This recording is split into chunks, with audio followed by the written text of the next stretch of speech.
नमस्कार विद्यार्थी मित्र मैत्रिणींनो, मी डॉक्टर अनिरुद्ध क्षीरसागर के सागर स्पर्धा या यूट्यूब चॅनलवर आपलं सहर्ष स्वागत करत आहे।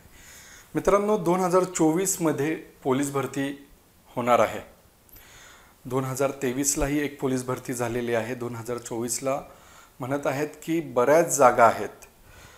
अनेक विद्यार्थ्यांचं वर्दीचं स्वप्न पूर्ण झालेलं आहे आणि अनेक विद्यार्थ्यांचं 1-2 मार्कांनी वर्दीचं स्वप्न अपुरं राहिलेलं आहे आणि ते या वर्षीसाठी जय्यत तयारी करत आहे। पोलीस भरतीचे प्रश्न कशा पद्धतीने येतात, ऑनलाइन का ऑफलाइन, लेखी पहिली का फिजिकल पहिली, हे तर प्रश्न आहेतच विद्यार्थ्यांच्या मनात। पण सर्वात महत्त्वाचं आहे की पोलीस भरतीला प्रश्न कशा पद्धतीने विचारतात, कोणत्या विभागावर फोकस केला जातो। कारण की इथे जी भरती होती ती जिल्ह्यावाईज होत असते किंवा कारागृहाची वेगळी भरती होत असते। तर या पद्धतीने वेगवेगळ्या परीक्षेला च्या दृष्टीने जे पेपर सेट होतात त्याला कशा पद्धतीने फोकस केला जातो। जर का तुमचे 1-2 मार्क 4-5 मार्कांनी तुमचं जर का पोलीस भरती राहत आहे आणि त्याचबरोबर आपल्याला किंवा या पहिल्याच अटेम्प्टला आपल्याला जर का पोलीस व्हायचं असेल तर आपल्याला प्रश्न कशा पद्धतीने येतात, विभाग कोणत्या विभागावर फोकस झालेला असतो, आपण कोणत्या विभागात परीक्षा देत आहोत आणि त्या दृष्टीने आपल्याला कशा पद्धतीने अभ्यास करायला हवा हे समजण्यासाठी, प्रश्न कसे येतात हे समजण्यासाठी आज आपण बुक रिव्ह्यू म्हणजे पुस्तकांशी तोंड ओळख या सेगमेंटमध्ये पाहणार आहोत। 25 निवडक प्रश्नपत्रिका विश्लेषण व स्पष्टीकरणासह लेखक विनायक घायाळ। या 2018च्या 25 निवडक प्रश्नपत्रिका आहेत। जवळपास 2500 प्रश्न होतात। 25 100चा प्रश्नपत्रिका, त्यामुळे 2500 प्रश्नातून आपण विश्लेषण केल्यामुळे जवळपास या माध्यमातून 25,000हून अधिक प्रश्नांची तयारी होते। तर आपण पुढे जाऊया, बघूया कशा पद्धतीने। तर आपल्याला या पुस्तकाचा अभ्यास का करायचा, तर आगामी परीक्षेच्या प्रश्नपत्रिकेतील प्रश्नांचे स्वरूप तसेच विशिष्ट विषय घटकावर विचारले जाऊ शकणारे अपेक्षित प्रश्न यांचा अंदाज बांधता यायला हवा, म्हणून आपल्याला हे पुस्तक अभ्यासायचे। याने काय होईल, एक तर तुमचा अभ्यास होईल, स्पष्टीकरणांमुळे 2 आत्मविश्वास वाढेल, 3 ॲनालिसिस होईल की आपल्याला कोणता विभाग अवघड जातोय किंवा कोणत्या विभागावर जास्त प्रश्न विचारले जातात त्या पद्धतीने आपल्याला आपल्या अभ्यासाचा फोकस ठरवता येईल। ठीक आहे। तसंच आपण या पुस्तकामध्ये चालू घडामोडीवरील जे प्रश्न आहेत त्याचं स्पष्टीकरण देताना त्या प्रश्नांच्या आगामी परीक्षेच्या दृष्टीने जी उपयुक्तता आहे ती लक्षात घेऊन आपण एक तर तो प्रश्न कायम ठेवलेला आहे किंवा त्याच्याऐवजी आपण प्रश्न थोडासा चेंज केलेला आहे। ठीक आहे। याचे लेखक आहेत विनायक घायाळ सर। सरांचं स्मॉलेज जनरल नॉलेज असेल, त्याचबरोबर टेटचं असेल किंवा हँडबुक सामान्य विज्ञान असेल, असे अनेक पुस्तकाचं सरांनी लेखन केलेलं आहे आणि त्याच्या विद्यार्थीप्रिय अशा अनेक आवृत्त्याही झालेल्या आहेत। तर सरांचं हे आहे पोलीस कॉन्स्टेबल विश्लेषण व स्पष्टीकरणासह 25 निवडक प्रश्नपत्रिका। तसंच सरांचं 40 पोलीस कॉन्स्टेबल 40 प्रश्नपत्रिका हे सुद्धा एक पुस्तक आहे। तर आपण बघूया अनुक्रमानिका। तर मित्रांनो, आपण याच्यात काय केलेलं आहे तर आपण 25 प्रश्नपत्रिका पाहिलेल्या आहेत। तर पहिली पाहिलेली आहे नागपूर ग्रामीण दौंड पोलीस भरती राज्य राखीव पोलीस बल गट क्रमांक 7, नाशिक पोलीस भरती, मुंबई पोलीस आयुक्तालय, वर्धा पुणे पोलीस भरती, सोलापूर पोलीस भरती, पुणे शहर आयुक्तालय पोलीस भरती, पुणे पोलीस भरती राज्य राखीव पोलीस बल गट क्रमांक 1, अमरावती पोलीस भरती, त्यानंतर मुंबई लोहमार्ग असेल, गडचिरोली जिल्हा पोलीस भरती असेल, ठाणे आयुक्तालय असेल, पुणे ग्रामीण कारागृह असेल, जळगाव नागपूर लोहमार्ग, रत्नागिरी सातारा पालघर बुलढाणा चंद्रपूर जिल्हा पोलीस भरती असेल, त्याचबरोबर नवी मुंबई सशस्त्र पोलीस भरती असेल, अहमदनगर जिल्हा आणि अमरावती पोलीस भरती राज्य राखीव पोलीस बलगट क्रमांक 9। अशा पद्धतीने आपण टोटल 25 प्रश्नपत्रिकांचा याच्यात समावेश केलेला आहे। तर काही प्रश्न मी तुम्हाला दाखवतो की कशा पद्धतीने प्रश्न आहेत, आपण कशा पद्धतीने त्याला उत्तर, त्याचे विश्लेषण दिलेलं आहे, त्याचबरोबर संदर्भ दिलेला आहे, म्हणजे तुम्हाला या बुक रिव्ह्यूमध्ये आपण पुस्तक का घ्यावं हे समजेल आणि याचा उपयोग आणि तुमच्या येणाऱ्या आगामी परीक्षेत फायदा समजेल। तर आपण जी प्रश्नपत्रिका पाहत आहोत तर ती आहे नागपूर ग्रामीण कारागृह पोलीस भरती. तर आपण याचा पहिला प्रश्न पाहूया, तिसरा. तर तिसरा प्रश्न आहे मित्रांनो, महाराष्ट्र पोलीस दलातील सर्वोच्च पद कोणते? महाराष्ट्र पोलीस दलातील सर्वोच्च पद कोणते? तर याच्यात आपलं आहे उत्तर पोलीस महासंचालक. तर आपण जे स्पष्टीकरण दिलेले त्याच्यात आपण पूर्णतः महाराष्ट्र राज्य पोलीस दल पद संरचना दिलेली आहे. तर हा जो संदर्भ आहे तो तुम्हाला कुठं पाहायला मिळेल? तर पोलीस कॉन्स्टेबल भरती परीक्षा या आपल्या पुस्तकात आणि स्मॉलेस्ट जनरल नॉलेज विनायक घायल लेखक याच्यात पाहायला मिळेल. तर आता दुसरा प्रश्न पाहूया, चौथा. राज्याच्या मुख्यमंत्र्यांना शपथ डॅश डॅश यांच्याकडून दिले जाते. तर राज्याच्या मुख्यमंत्र्यांना शपथ ही राज्यपालाकडून दिली जाते. पण याच वेळेला आपण जे स्पष्टीकरण दिले त्याच्यात आपण कोणत्या पदाला कोण शपथ देतो, त्याचबरोबर राजीनामा कोणाकडे द्यावा या पद्धतीने प्रश्न बनवलेले. म्हणजे राष्ट्रपती यांना शपथ कोण देतं? सरन्यायाधीश. राष्ट्रपतींनी राजीनामा कोणाकडे द्यावा? उपराष्ट्रपती. म्हणजे 2 प्रश्न तुमचे तयार झाले. इथे आहे मुख्यमंत्र्यांना शपथ कोण देतं? राज्यपाल. पण याच वेळेला राज्याच्या मुख्यमंत्र्यांनी राजीनामा कोणाकडे द्यावा हा प्रश्न असेल तर त्याचं उत्तर काय येते? राज्यपाल. म्हणजे या पद्धतीने प्रत्येक प्रश्न तयार होऊ शकतो. मुख्य निवडणूक आयुक्त कोणाला कोण शपथ देतं? राष्ट्रपती. त्यांनी राजीनामा कोणाकडे द्यावा? तर राष्ट्रपतींकडे. राज्यपालांना शपथ कोण देतं?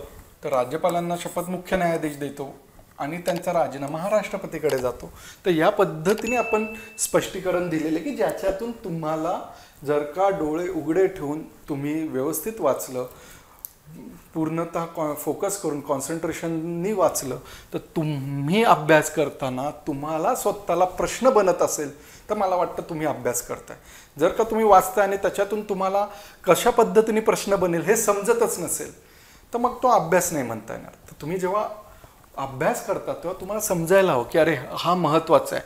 इकडे बऱ्यापैकी ना कोण देते शपथ, की जे शपथ देतात ते त्यांच्याकडेच राजीनामा द्यावा लागतो. पण राष्ट्रपती असतील, राज्यपाल असतील, हे थोडंसं यांना शपथ कोण देतं? तर सरन्यायाधीश देतात, मुख्य न्यायाधीश देतात. तर राजीनामा कोणाकडे द्यावा? तो उपराष्ट्रपती असतील, राज्यपालांकडे असेल, राष्ट्रपतींकडे असेल. तर ह्या पद्धतीने कशा पद्धतीने प्रश्न बनतील, थोडासा जर का ट्विस्ट क्वेश्चन हवा तर मग ते इकडं मुख्यमंत्र्यांच्या ऐवजी ते कदाचित राज्यपाल विचारतील, राष्ट्रपती विचारतील किंवा उच्च न्यायालयाचे मुख्य न्यायाधीश विचारतील. तर ह्या पद्धतीने प्रश्न तयार होतात आणि कोणता प्रश्न विचारतोय त्या पद्धतीने ते डिफिकल्टी लेवल सेट होते. सो याचा संदर्भ आहे स्मॉलेस्ट जनरल नॉलेज. याच पद्धतीने झाकीर हुसेन हे कुठल्या वाद्याशी संबंधित आहे? तर त्यांचा आहे तबला. आत्ता नुकताच त्यांना ग्रॅमी मिळालेला आहे, शक्ती बँड, हे लक्षात ठेवा. आता याच पद्धतीने आपण स्पष्टीकरण देताना शहनाईचे कोणी प्रसिद्ध वादक? म्हणजे उद्या तुम्हाला असाही प्रश्न येऊ शकतो की संतूर हे वाद्य कोणत्या वादकाशी संबंधित आहे? तर तुम्हाला याचं उत्तर इकडे मिळून जाईल, पंडित शिवकुमार शर्मा. तर ह्या पद्धतीने प्रश्न फ्रेम होऊ शकतात आपल्या स्पष्टीकरणातून. हां, डेफिनेटली तुम्हाला अभ्यास करावा लागेल, तुम्हाला तुमचा मेंदू चालवावा लागेल, कारण की पोलीस भरती जरी असली तरीही याची डिफिकल्टी लेवल वाढत जाणार आहे, कारण की स्पर्धा मोठी होत चाललेली आहे. ठीक आहे, चालतंय, जमतंय, काही प्रॉब्लेम नाही आहे, असाच अभ्यास आहे असं म्हणत असेल तर तो कधीच होणार नाही. कदाचित पोलीस भरती हे तुमच्या आयुष्यातलं यशाचा पहिला टप्पा आहे. याच्या पुढे अनेक टप्पे यश तुम्हाला मिळवायचं आहे. कदाचित तुम्ही पोलीस भरती थ्रू पहिल्यांदा कॉन्स्टेबल बनाल, अभ्यास झालेला आहे, सगळ्या गोष्टी कॉन्फिडन्स आला आहे, तुम्ही दुसऱ्या याला PSI बनू शकता, त्यानंतर DYSP बनू शकता. यासाठी तुम्हाला अभ्यास करणं गरजेचं आहे. तुम्हाला डीपली जाऊन अभ्यास करता यायला हवं, सखोल अभ्यास व्हायला हवा. तर कशा पद्धतीने प्रश्न बनतील हे समजणं पण तुम्हाला गरजेचं आहे आणि कुठून येतात प्रश्न हे समजणं जास्त गरजेचं आहे. कारण की जर का खरंच एका पुस्तकात अभ्यास होतो का हो, नुसतं प्रश्नसंचात अभ्यास होतो का? तर हा प्रश्न तुम्ही स्वतःला विचारा. एवढं सोपं असेल तर एवढी स्पर्धा असते का? आणि जर का एवढं सोपं असेल तर आपण का नाही झालो आजपर्यंत? 1-2 भरती आपल्याला का जमत नाही? तर बिकॉज आपल्याला जास्तीत जास्त चांगल्या पद्धतीने फिजिकल पण जमायला हवी आणि त्याचबरोबर आपल्याला थेरी म्हणजे लेखी परीक्षा सुद्धा जमायला हवी, त्याच्यातही चांगले गुण मिळायला हवे. भरपूर वेळेला असं होतं की तुम्ही फिजिकल पास करून जाताय पण थेअरीत कमी पडतो आपण.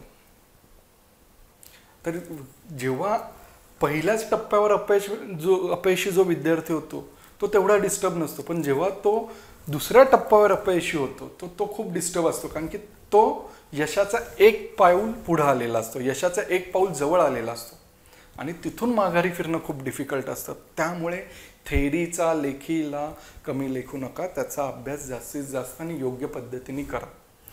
तसंच पोलीस भरतीच्या फिजिकलबाबतही माझा मध्यंतरी एक लेख आलेला होता, मी तो पुन्हा लेख टेलिग्रामला सर्क्युलेट करेल की फिजिकलचा कशा पद्धतीने तयारी करावी. एक ऑर्थोपेडिक सर्जन म्हणून तुम्हाला जे स्ट्रेस इंजुरीज असतील, लिगामेंट इंजुरीज असतील किंवा त्याचबरोबर शिन ऑफ टिबिया म्हणजे नडगी दुखते किंवा टिबिया बोन दुखतो, त्याच्याबाबतचे काय प्रश्न आहेत, त्याला कशा पद्धतीने ट्रीट करायचं, कशा पद्धतीने तुमचा स्टार्टिंगचा एक्सरसाइज आणि शरीर यांना मॅच करायचं, कशा पद्धतीचं सप्लिमेंटेशन हवं, या पद्धतीचा तो लेख होता. तो मी पुन्हा एकदा फेसबुकवर पोस्ट करतो, कारण की Maharashtra police honorary orthopaedic consultant असल्यामुळे किंवा मी काही चॅरिटेबल OPDs करत असल्यामुळे किंवा माझे प्रायव्हेट OPD ही सदाशिव पेठेत असल्यामुळे पोलीस भरतीचे अनेक विद्यार्थी माझ्याकडे येत असतात, वनरक्षकचे येत असतात.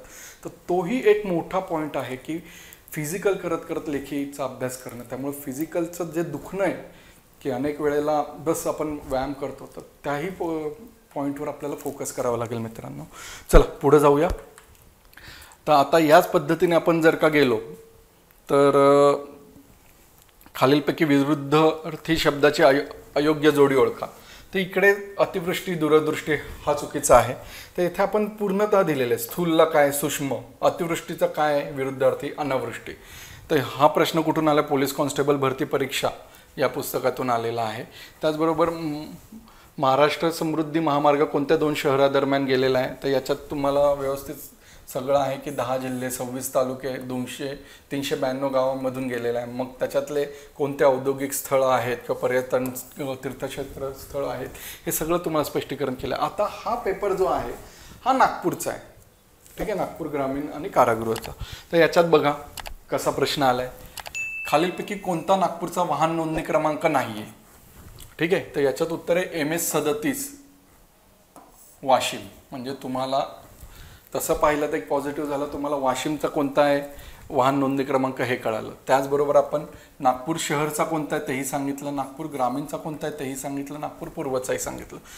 तर याचं उत्तर आणि हे जे संदर्भातून आहे ते स्मॉलेज जनरल नॉलेज याच्यातून आहे.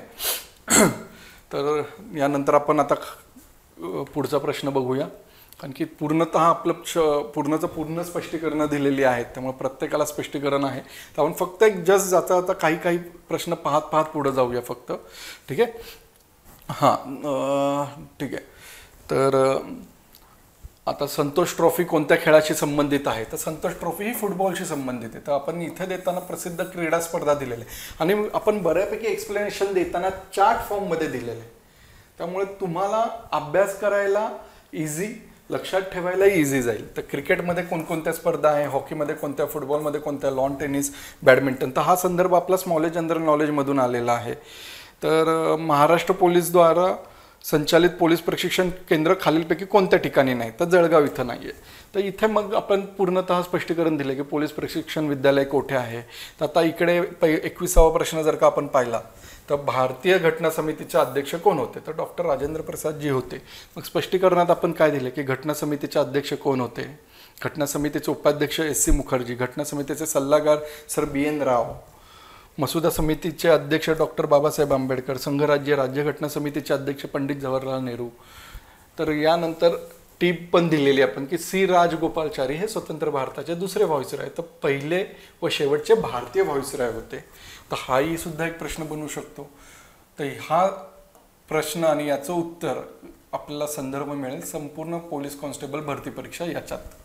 ठीक आहे, ठीक आहे. 23 सचिनने 5 एकदिवसीय सामन्यांमध्ये अनुक्रमे 57, 52, 102, 43 आणि 86 धावा काढल्या. तर सचिनच्या सरासरी धावा एकूण किती? तर दिलेल्या माहितीनुसार सरासरी कशी काढतो? तर दिलेल्या संख्यांची बेरीज याच्यात आपण 57, 52, 102, 43 आणि 86 करणार आणि एकूण संख्या किती आहेत? तर टोटल 5 संख्या आहेत. तर याला किती दिलेल्या संख्यांची बेरीज डिवाइड बाय एकूण संख्या म्हणजे 5.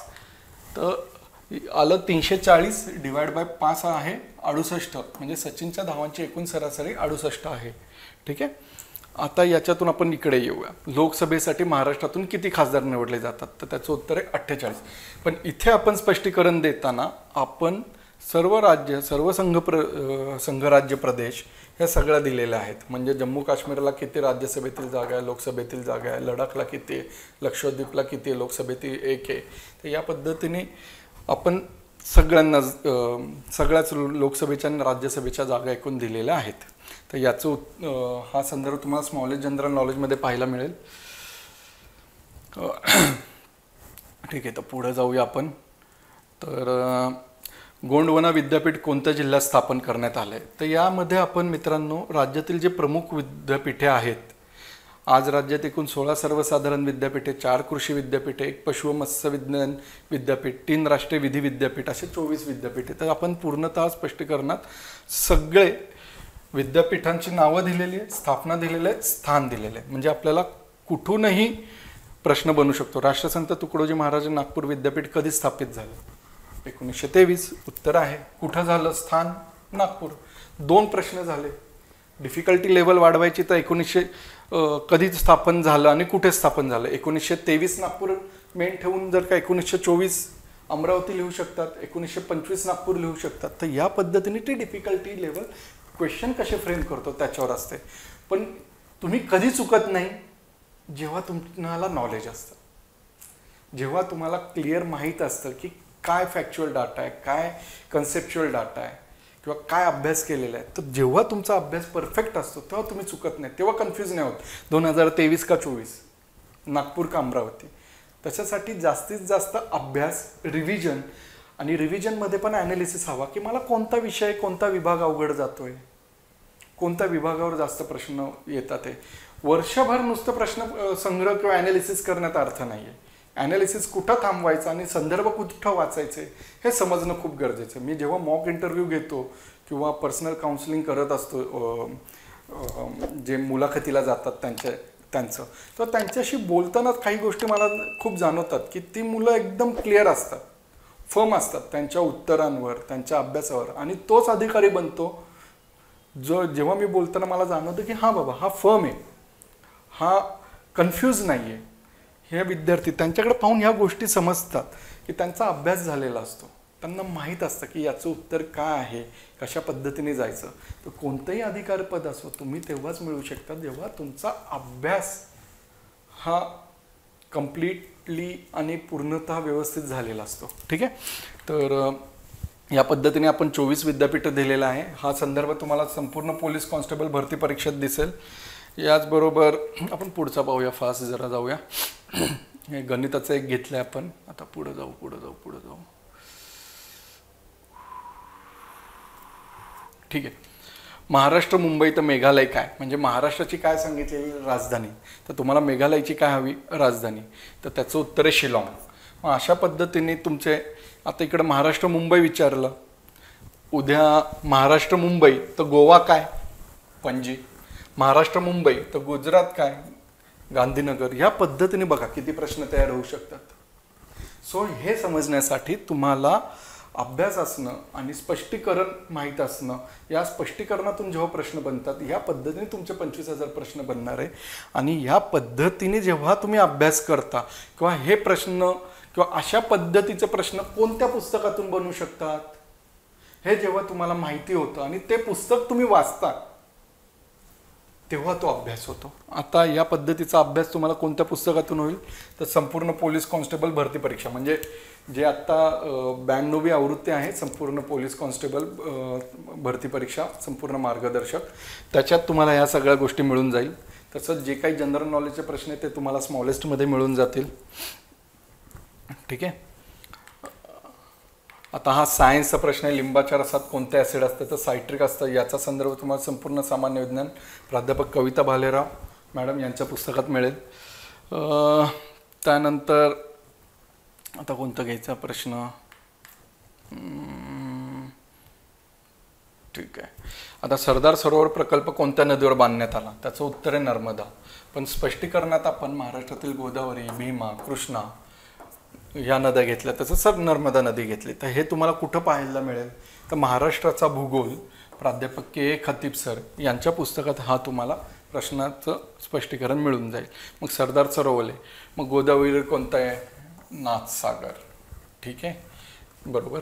यानंतर भीमा नदीच्या घोड नदीवर घोड प्रकल्प आहे, नीरावर वीर आहे. म्हणजे या पद्धतीने हे प्रश्न बनत चाललेले की जसं असं आहे सरदार सरोवर प्रकल्प, तसं नाथसागर कोणत्या नदीवर बांधण्यात आलं? गोदावरी. तर या पद्धतीने तुमचे प्रश्न तयार होत जातात. ते हां, हे तुम्हाला तुमचं जे नॉलेज आहे त्याला अप्लाइड नॉलेजनी यूज करावं लागतं मित्रांनो. ठीक आहे.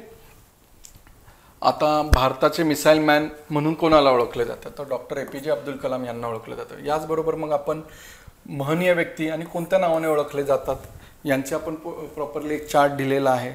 सरदार वल्लभभाई पटेल पोलादी पुरुष ओळखले जातात. ठीक आहे. खान अब्दुल गफार खान सरहद गांधी म्हणून ओळखले जातात. या पद्धतीने आपण सगळे दिलेले आहेत. तर हे आहे लेटेस्ट जनरल नॉलेज व चालू घडामोडी या पुस्तकातून प्रश्न आहे. चला चला, okay okay okay okay okay.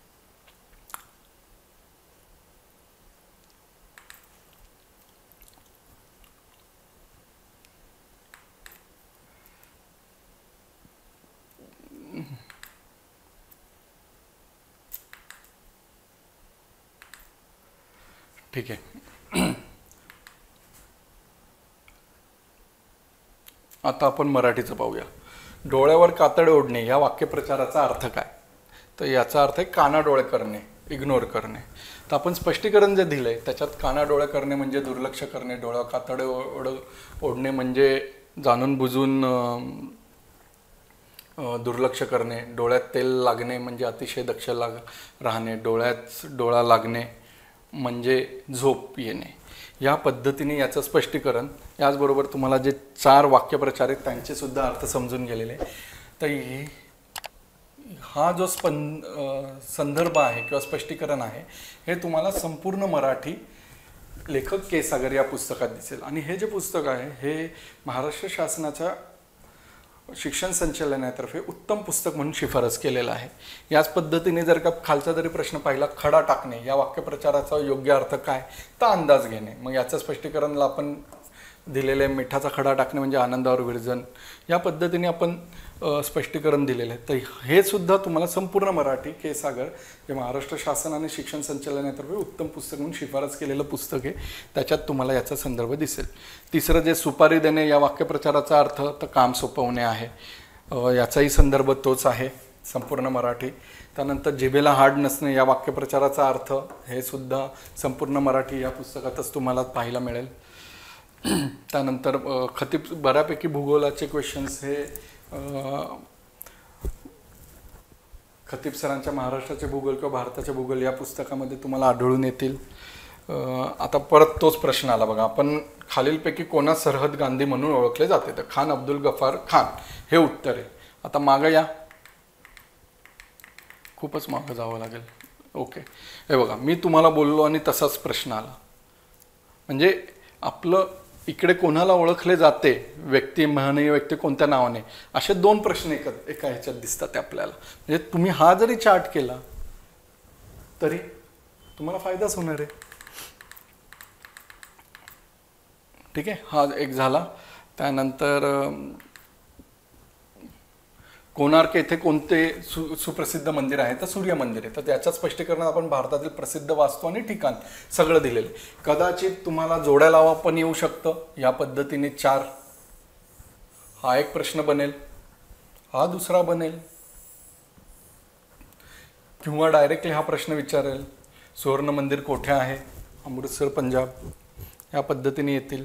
किंवा त्याच्या ऑप्शन्समध्ये ते अमृतसर पंजाब आणि अमृतसर हरियाणा टाकतील तर डिफिकल्टी लेवल वाढते. आपल्याला अमृतसर माहिती पण आपल्याला पंजाबमध्ये काय हे समजणं गरजेचं आहे. सो ह्या पद्धतीने प्रश्न फ्रेम होतात आणि ह्याच्यासाठी तुम्हाला योग्य पद्धतीने अभ्यास गरजेचा असतो. तर हा सगळा संदर्भ आपल्या स्मॉलेज जनरल नॉलेजमध्ये मिळेल. चला आपण पुढे जाऊया लवकर. ठीक आहे. खालीलपैकी कोणत्या घटकाच्या कमतरतेमुळे मधुमेह होतो? तर इन्सुलिन आहे. मग याच्यात सगळं तुम्हाला सांगितलं की स्वादुपिंडातील आयलेट्स ऑफ लँगरहॅन्स बीटामध्ये ते इन्सुलिन सिक्रेट होतं, म्हणजे स्त्रवते हॉर्मोन. तर हे एक आहे. हा संदर्भ आहे संपूर्ण सामान्य विज्ञान, प्राध्यापक कविता भालेराव. सुतोवाच करणे म्हणजे काय? सुतोवाच करणे म्हणजे प्रारंभ करणे, स्पष्टीकरण. संदर्भ आहे संपूर्ण मराठी, के सागर. ठीक आहे. परत आपण गणिताचं सुद्धा शेवटचं एक उदाहरण पाहूया. एका रांगेतील मधल्या मुलाचा क्रमांक 17 वाचल्यास त्या रांगेत एकूण किती मुले? आता मधल्या मुलाचा क्रमांक जर का 17 असेल तर याचा अर्थ इकडे 16, इकडे 16 आणि तो 17वा आहे. तर इकडे 16, इकडे 16 आणि त्याला ॲड केलं 1, टोटल येतं 33. तर 33 उत्तर आहे. तर मित्रांनो, या पद्धतीने तुमचा अभ्यास व्हायला हवा, किंवा क्वेश्चन ॲनालिसिस जो असतो किंवा प्रश्नसंच तुम्ही अभ्यास करता तो या पद्धतीने व्हायला हवा. प्रश्न, उत्तर, विश्लेषण आणि संदर्भ. कारण की फक्त एवढं स्पष्टीकरणामुळे तुम्ही प्रश्न सोडवू शकता असं नाही. मला काय अवघड जाते? मला कदाचित महनीय व्यक्ती आणि त्यांना कोणत्या नावाने संबोधल्या जातं ते अवघड जातं. कदाचित मला मराठी अवघड जात असेल, वाक्यप्रचार माझ्या डोक्यात जात नसतील. मग अशा वेळेला आपल्याला मराठीसाठी कोणतं पुस्तक वाचायला हवं? कारण की जास्त अभ्यास कराल तर तुम्हाला ते समजणार आहे, त्याच्या कन्सेप्ट तुमच्या क्लिअर नाही आहेत ना. मग कशा पद्धतीने अभ्यास करायला हवा? कोणता विभाग मला अवघड जातोय त्याचा जास्त अभ्यास करावा लागेल. ह्या पद्धतीने जो अभ्यास करतो तोच अधिकारी होतो. आज अनेक पोलीस जे 2011, 12, 16च्या भरतीचे मला भेटत असतात, ते मला सांगतात की सर आम्ही पोलीस भरतीचं के सागरचं वाचलेलं, किंवा सर मी फक्त तेवढंच नाही वाचलं सर, मी त्याबरोबर संपूर्ण मराठी आणि चालू घडामोडीसाठी स्मॉलेस्टसुद्धा वाचलेलं. अहो सर, काय एका पुस्तकात होतं का? काय आम्ही 3-3, 4-4 पुस्तकं वाचली. आज ती सगळी त्याच्यातले अनेक पोलीस बंधू भगिनी आज डिपार्टमेंटलचा पण अभ्यास करतात आहे. तर त्याच्यातही ते सांगतात की सर नाही, या पद्धतीने आम्हाला अभ्यास करावा लागेल, एका पुस्तकात काही होत नाही सर. तर मित्रांनो, कोणतीच परीक्षा ही एका पुस्तकात होत नसते, हे लक्षात घ्या. आणि प्रश्नपत्रिकांचा महत्त्व समजा, त्याच्यातून आपल्याला ॲनालिसिस करा. विभाग म्हणजे प्रश्नपत्रिकेला ॲनालाइज करा की कोणत्या पद्धतीने प्रश्न विचारतात. नागपूरचा असेल तर नागपूरवर 2-3 प्रश्न विचारतीलच, पुण्याचा असेल तर पुण्यावर 2-3 प्रश्न विचारतील स्पेसिफिकली. हे लक्षात ठेवा आणि त्या पद्धतीने अभ्यास करा. याचबरोबर के सागरचं काही पुस्तकं मी तुम्हाला सांगतोय. तर संपूर्ण पोलीस कॉन्स्टेबल भरती परीक्षा हे मार्गदर्शक पुस्तक आहे तुमच्या विद्यार्थ्यांच्या भाषेत पोलीस भरतीचा ठोकळा. ठीक आहे. याची 92वी आवृत्ती आहे. याचबरोबरच जसं मी तुम्हाला 25 प्रश्नपत्रिका दाखवले, तसंच विनायक घायल सरांच्या या पोलीस कॉन्स्टेबलच्या 40 प्रश्नपत्रिका आहेत. यामध्ये 30 आदर्श आणि 10 पूर्वीच्या प्रश्नपत्रिका आहेत. टोटल 4000 प्रश्न आहेत आणि त्याची उत्तरं आहेत आणि निवडक स्पष्टीकरणं आहेत त्याच्यात. यानंतर जनरल नॉलेजसाठी तुम्हाला जर का वाचायचं असेल तर जनरल नॉलेज 5500 वस्तुनिष्ठ प्रश्न उत्तरांसह 18वी आवृत्ती आत्ता आहे. आणि जे तुम्हाला मी मराठीचं म्हणत होतं हे ते पुस्तक आहे, संपूर्ण मराठी शब्दसंग्रह व्याकरण के सागर. हे महाराष्ट्र शासन शिक्षण संचालनालयातर्फे उत्कृष्ट पुस्तक म्हणून शिफारस केलेलं पुस्तक आहे मित्रांनो. यानंतर हे जे मी तुम्हाला सांगितलं ते, आणि शिपाई चालकसाठी असेल तर पोलीस शिपाई चालक भरती मार्गदर्शक विनायक घायल सरांचं पुस्तक आहे. मागील प्रश्नपत्रिका सन 2019च्या 20 प्रश्नपत्रिकांसह आहे. आवश्यक तिथं आपण स्पष्टीकरण दिलं आहे. त्यानंतर doctor Shashikant Annadate sir, NET SET असेल किंवा केंद्र प्रमुख, याचे अनेक पुस्तकं अन्नदाते सरांचे सुद्धा लोकप्रिय आहेत, विद्यार्थीप्रिय आहेत. त्यांनी हे पुस्तक लिहिलेलं आहे. पोलीस शिपाई चालक भरती परीक्षा, मोटार वाहन चालवण्याचे व वाहतुकीबाबत कायदे व नियम, या पद्धतीचं ही 4थी एडिशन आहे आत्ता. तर मित्रांनो, नक्की अभ्यास करा, प्लॅन करून अभ्यास करा, कुठं कमी पडतोय ते समजून अभ्यास करा. फिजिकल बरोबर लेखीची पण अभ्यास करा. मागच्या वेळेला फिजिकल झालो म्हणून लेखीचाच नुसता अभ्यास करू नका, तर थोडंसं फिजिकलकडे पण लक्ष द्या. तर ह्या पद्धतीने स्वतःला बॅलन्स करून अभ्यास करा आणि डेफिनेटली या वर्षी नक्कीच तुमचं वर्दीचं स्वप्न पूर्ण होईल, नक्कीच गुलाल उधळेल. धन्यवाद.